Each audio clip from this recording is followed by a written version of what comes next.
I don't know if anybody's told you recently, but there's a reason why, like, being on edge all the time, not being able to be adaptable and switch, gears like easily without becoming angry or being triggered easily, or, always having to have, like, I like having plans, yeah, but always having to, like, have everything planned out, and, like I said, not being adaptable.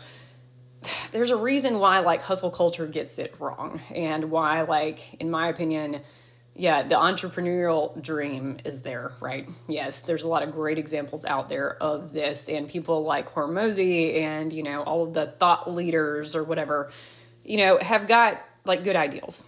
And it's really good for a lot of people, right? Masterminds, great for a lot of people. But there's also a catch here.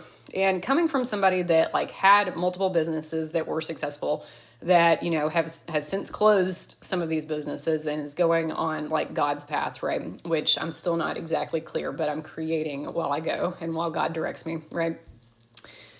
I got stuck in this, like, being in masterminds and this entrepreneurial dream, this rat race, if you will, of comparison and of, seeing all these successful people and thinking that your schedule has to stack up exactly like theirs, and that your life needs to be exactly like theirs, or these, like, complicated morning routines, or these, like, whatever you're comparing yourself to right now. And I know this is a little, like, just kind of out there, because I've got a lot of thoughts around this topic and a lot of things that, like, I've learned, because I'm trying to distill down to be able to teach you, like, how I went from being, reactive and,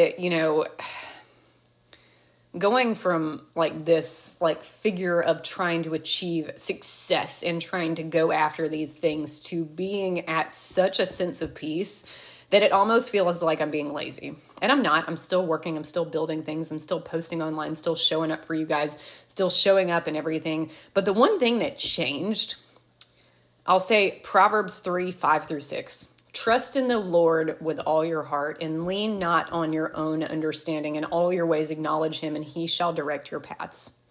When you lean on God, it takes the stress away from you. When you lean on God for God's plans, it takes away the need for you to direct your entire schedule and your entire life.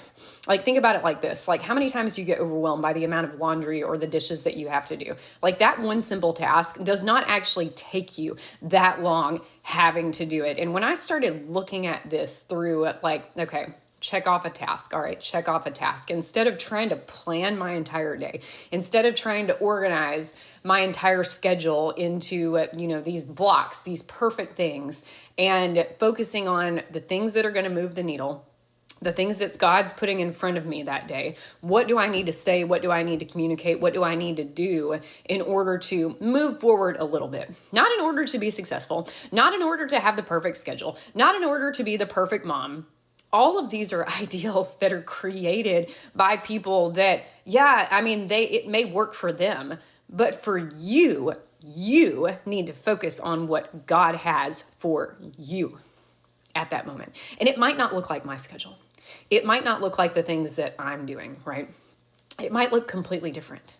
And this is why, like, I hate the, success culture and, like, the entrepreneurial culture and everything. And I'm not saying that that replaces the hard work, because if you don't do the work to put the, like, God-given idea that he's given to you out there into the world, and to make it a reality, like, in your physical form, that you can do, not counting all of the work that God is going to do through you, that you have no control over. But if you don't do the work, then you're not going to get there anyways. Like, you can have all the ideas, right? And you can still not do anything with them, right? I've also been there. But there is a lot to be said about holding yourself to these standards that these masterminds and that these people that are out there are trying to, like, convince you that, like, this is the way to do it. The only way to do what you need to do and what God's path is for you is to do it God's way. The way that God has for you. And a lot of the time, it's going to be a lot slower, and it's going to feel a lot less pressurized, and it's going to feel, too peaceful for some of the people like you and I that are pretty type A, used to be really controlling, like go, go, go all the time. Like when you have to slow down and actually like do it God's way, it's going to feel really weird. It's going to feel very awkward, and it's going to feel like you're almost not going in any direction sometimes. And that's okay, because remember, when you trust in the Lord with all your heart and not on your own understanding, He shall direct your path. And I hope you got something out of this today. This went a little bit longer than I wanted it to, so I may have to like splice this up into a couple different video clips. And I want to talk about this more. So if you like this, drop me a comment below and let me know how you want me to expand upon this to be able to better help and serve you. We'll talk soon. Bye.